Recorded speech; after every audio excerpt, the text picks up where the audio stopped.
சர்வீசஸில் RCM which is applicable for services, அந்த சர்வீசஸில் first நம்ம பார்க்க போகிறது the predominant goods transport agency. So goods transport agencyனா என்ன? நார்மலாக plain இங்கிலீஷ் லாங்குவேஜில் நம்ம சொல்லணும் அப்படின்னா the transport agency which transfers the goods from one place to another. சிம்பிளாக சொல்ல போனால் ஒரு கேரியர் ஒரு வெஹிக்கிள் கூட்ஸை ஒரு இடத்துல இன்னொரு இடத்துக்கு எடுத்துகிட்டு போகிறது தான் கூட்ஸ் டிரான்ஸ்போர்ட் ஏஜென்சி அப்படின்னு நம்ம பிளெயின் இங்கிலீஷ் லாங்குவேஜில் பார்த்தா அதான் மீனிங். பட் ஆக்டில் சொல்லியிருக்கிறது என்னென்னு பார்த்தீங்கன்னா, ஒரு இடத்துலேருந்து இன்னொரு இடத்துக்கு கூட்ஸ் எடுத்துகிட்டு போகிறதுக்கு ஒரு கன்சைன்மெண்ட் நோட்டுன்னு ஒன்று ப்ரிப்பேர் பண்ணணும். அப்படி ப்ரிப்பேர் பண்ணுறவங்க தான் கூட்ஸ் டிரான்ஸ்போர்ட் ஏஜென்சி. ப்ரிப்பேர் பண்ணாமல் எடுத்துகிட்டு போகிறவங்க எல்லாருமே கூட்ஸ் டிரான்ஸ்போர்ட் ஏஜென்சி ஆயிட மாட்டாங்க. ஓகேவா? ஸோ அப்போ கூட்ஸ் டிரான்ஸ்போர்ட் ஏஜென்சினா அந்த கன்சைன்மெண்ட் நோட் யாரெல்லாம் ப்ரிப்பேர் பண்ணுறாங்களோ அவங்க தான் கூட்ஸ் டிரான்ஸ்போர்ட் ஏஜென்சி. ஓகேவா? ஸோ இப்போ இந்த RCM அப்ளிகபிலிட்டி பற்றி பார்க்கறதுக்கு முன்னாடி first thing we need to raise a question. ஓகேவா? என்னது? இந்த GTA சர்வீஸ் ப்ரொவைட் பண்ணுறவங்க யார்? அந்த வெஹிக்கிளோட ஓனர். ஓகேவா? அவங்க அந்த ஜிஎஸ்டியை பே பண்ணுறதுக்கு வாலண்டியராக அவங்களே பே பண்ணுறதுக்கு அவங்க ரெஜிஸ்டர் பண்ணியிருக்காங்களா? சிம்பிளாக சொல்ல போனால் ஃபார்வர்ட் சார்ஜ் மெக்கானிசமில் எனக்கு உண்டான சர்வீசஸ்க்கு நானே ஜிஎஸ்டி பே பண்ணுறேன், என்னோடய கிளைண்ட்டுக்கிட்ட இருந்து என்னோடய கஸ்டமர்கிட்ட நான் வாங்கி நானே ஜிஎஸ்டி பே பண்ணுறேன் அப்படின்னு சொல்லி அவங்களே வாலண்டியராக ரெஜிஸ்டர் பண்ணியிருக்கிறாங்களான்னு ஃபஸ்ட்டு பார்க்கணும். ஓகேவா? அவங்க அந்த மாதிரி பண்ணியிருக்காங்கன்னா ரிவர்ஸ் சார்ஜ் மெக்கானிசம் அப்ளிகபிள் ஆகாது. ஏன்னா அவங்களோட கஸ்டமர்கிட்ட அவங்களே வாங்கி அவங்களே பே பண்ணுறதுக்கு தயாராக இருக்கும்போது அப்போ RCM அங்கே அப்ளிகபிள் ஆக போகுது. இந்த கான்செப்ட் எதனால் வருது? அவங்க பே பண்ண மாட்டாங்க, அவங்கள ரெஸ்பான்சிபிள் ஹோல்டு வைக்க முடியாதுங்கிறதுனால தான் சர்வீஸ் ரெசிபியன்ட் பே பண்ணுறதுக்கு உண்டான கவர்மெண்ட் கொண்டு வந்திருக்கிறாங்க இந்த RCM கான்செப்ட் ஃபார் GTAக்கு. பட் நாங்களே பே பண்ணுறோம் சார் அப்படின்னு வாலண்டியராக வரப்போகிறவங்கள கவர்மெண்ட்டே வேண்டாம்னு சொல்ல போகிறாங்க. அப்படிங்கிறப்ப ஃபார்வர்ட் சார்ஜில் GTA ஜிஎஸ்டி லைபிலிட்டியை டிஸ்சார்ஜ் பண்ணுறதுக்கு தயாராக இருக்கிறாங்க அப்படின்னா அவங்களுக்கு RCM அப்ளிகபிள் ஆகாது. ஸோ ஃபஸ்ட்டு அந்த GTA ஃபார்வர்ட் சார்ஜ் மெக்கானிசமில் ரெஜிஸ்டர் பண்ணி வாலண்டியராக அவங்க ஜிஎஸ்டி லைபிலிட்டியை டிஸ்சார்ஜ் பண்ணுறதுக்கு தயாராக இருக்கிறாங்களா அப்படிங்கிறத ஃபஸ்ட்டு பார்க்கணும்.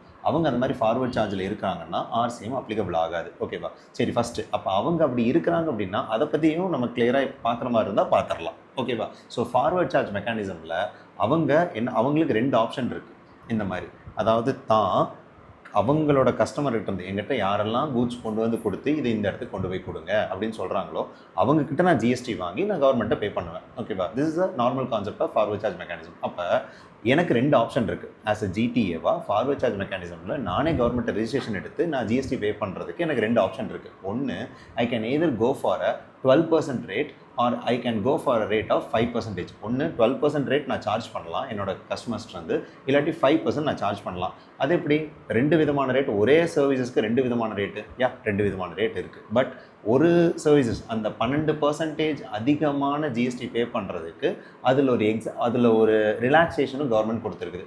உங்கள் பிஸ்னஸ்க்கு ரிலேட்டடான என்னென்னலாம் கூட்ஸ் அண்ட் சர்வீசஸ் நீங்கள் யூஸ் பண்ணுறீங்களோ அந்த கூட்ஸ் அண்ட் சர்வீசஸ் எல்லாத்துக்குமே நீங்கள் இன்புட் எடுத்துக்கோங்க. ஃபார் எக்ஸாம்பிள், வெஹிக்கிள் வாங்குறீங்க, அந்த வெஹிக்கிளுக்கு உண்டான ஜிஎஸ்டி, அந்த வெஹிக்கிளை ரிப்பேர் பண்ணுவோம், அந்த ரிப்பேருக்கு உண்டான ஜிஎஸ்டி, அந்த வெஹிக்கிளை மெயின்டைன் பண்ணுவோம், அதை மெயின்டைன் பண்ணுறதுக்கு உண்டான ஜிஎஸ்டி, அந்த வெஹிக்கிளுக்கு இன்சூரன்ஸ் எடுப்போம், அந்த இன்சூரன்ஸ்க்கு உண்டான ஜிஎஸ்டி, இது எல்லாத்தையுமே நம்ம இன்புட் எடுத்துக்கலாம்.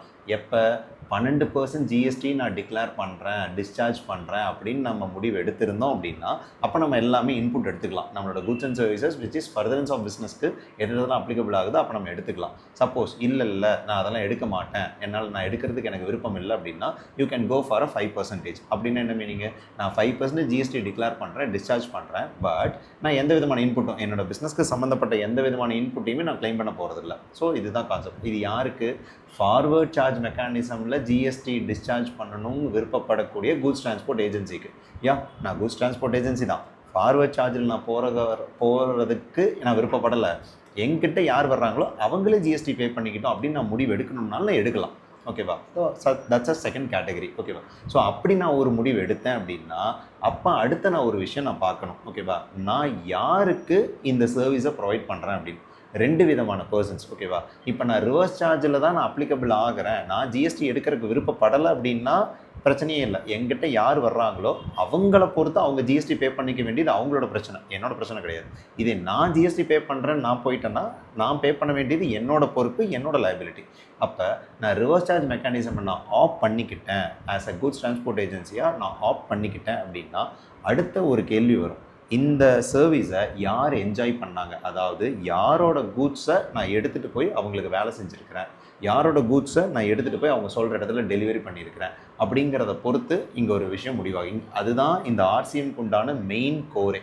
யாருக்காக அந்த குட்ஸ் டிரான்ஸ்போர்ட் ஏஜென்சி சர்வீஸை டெலிவரி பண்ணார், டிஸ்சார்ஜ் பண்ணார் அப்படிங்கிறத பார்க்கணும். ஓகேவா? அப்போ ஃபஸ்ட்டு நோட்டிஃபைடு பர்சன், இதில் சொல்லப்பட்ட பர்சனுக்கெல்லாம் ஜிடிஏ சர்வீஸ் ப்ரொவைட் பண்ணியிருக்கு அப்படின்னா அப்போ அந்த நோட்டிஃபைடு சர்வீஸ் ரெசிபியன்ட்டு தான் ஜிஎஸ்டியை பே பண்ணுமே தவிர வேறு யாருமே பே பண்ணணுங்கிற அவசியம் இல்லை. அந்த நோட்டிஃபைடு பர்சனை தவிர ஜிடிஏ வேறு யாருக்காவது சர்வீஸ் ப்ரொவைட் பண்ணுறாங்க அப்படின்னா அப்போ அதுக்கு ஜிஎஸ்டி வராது, அது எக்ஸம்ப்டட். ஓகேவா? அப்போ அந்த நோட்டிஃபைடு பர்சனுக்கு ஜிடிஏ சர்வீஸ் ப்ரொவைட் பண்ணுறாங்கன்னா அந்த நோட்டிஃபைடு பர்சன் தான் ரிவர்ஸ் சார்ஜ் மெக்கானிசம் படி அவங்க ஜிஎஸ்டி பே பண்ணணும். ஓகேவா? எவ்வளோ பே பண்ணணும்? 5% பே பண்ணணும். ஓகேவா? So 5% they need to pay not out of their ITC. அவங்கக்கிட்ட இருக்கிற அவைலபிள் இன்புட் டேக்ஸ் கிரெடிட்டை வச்சு பே பண்ணக்கூடாது. ஓகேவா? அவங்கக்கிட்ட சொந்த கேஷ் லெஜரில் காசு கொடுத்து பே பண்ணி தான் இது பண்ணணும். ஓகேவா? பட் அவங்க கிளைம் பண்ணிக்கலாமா அந்த 5% ஐடிசி? அவங்க கிளைம் பண்ணிக்கலாமா? கிளைம் பண்ணிக்கலாம், ப்ரொவைடட் அவங்க பிஸ்னஸ் பர்பஸ்க்காக அந்த 5% ஐடிசி அந்த செலவை இன்கர் பண்ணியிருக்கிறாங்க அப்படின்னா தாராளமாக அவங்க கிளைம் பண்ணிக்கலாம். ஓகேவா? ஸோ இப்போ அடுத்த ஒரு கேள்வி வருது, இதெல்லாம் யாருக்கு அப்ளிகபிள் ஆகுதுன்னு பார்த்தோம். ஆர்சிஎம், கூட்ஸ் டிரான்ஸ்போர்ட் ஏஜென்சி நான் ஆர்சிஎம்மில் தான் ஆப்டின் பண்ணுறேன், நான் ஃபார்வர்ட் சார்ஜில் வரல, ஆர்சிஎம்மில் தான் பண்ணுறேன், எங்கிட்ட யார் சர்வீஸ் ரிசீவ் பண்ணுறாங்களோ அவங்க நோட்டிஃபைடு பர்சனாக இருந்தால் அவங்க ஜிஎஸ்டி பே பண்ணிப்பாங்கன்னு சொல்லி அந்த முடிவை யார் எந்த கூட்ஸ் டிரான்ஸ்போர்ட் ஏஜென்சி எடுக்கிறாங்களோ அவங்களுக்கெல்லாம் தான் இது அப்ளிகபிள் ஆகும். அப்போ அடுத்த ஒரு கேள்வி வருது, நோட்டிஃபைடு பர்சன்ஸ்னால் யாருன்னு வருது. ஓகேவா? ஸோ நோட்டிஃபைடு பர்சன்ஸ்னால் யார்? ஃபஸ்ட்டு ஓகேவா, ஜிஎஸ்டி ரெஜிஸ்டர்ட் டீலர். யாராவது ஜிஎஸ்டி ரெஜிஸ்டர்ட் டீலருக்கு goods transport agency service provide பண்ணாங்கன்னா அப்போ அந்த ஜிஎஸ்டி ரெஜிஸ்டர்ட் டீலர் தான் ஜிஎஸ்டி பே பண்ணணும் ரிவர்ஸ் சார்ஜ் மெக்கானிசமில். ஒன்று. ஓகேவா?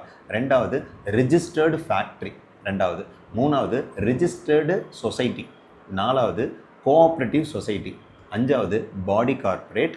ஆறாவது பார்ட்னர்ஷிப் ஃபர்ம். ஏழாவது எல்எல்பி. எட்டாவது கேஷுவல் டாக்ஸபிள் பர்சன். ஓகேவா? இவங்க எல்லாருமே கவர் ஆனாதான், இவங்கெல்லாம் தான் நோட்டிஃபைடு பர்சன். இவங்கெல்லாம் கவர் ஆனாங்கன்னா ஆட்டோமேட்டிக்காக ரிவர்ஸ் சார்ஜ் மெக்கானிசம் படி அந்த ஜிடிஏ சர்வீஸ் என்ஜாய் பண்ணதுக்கு அவங்க கவர்மெண்ட்டுக்கிட்ட 5% ஜிஎஸ்டி பே பண்ணணும், கேஷ் லெஜரில் தான் பே பண்ணணும். ஓகேவா? யா, தேங்க்யூ.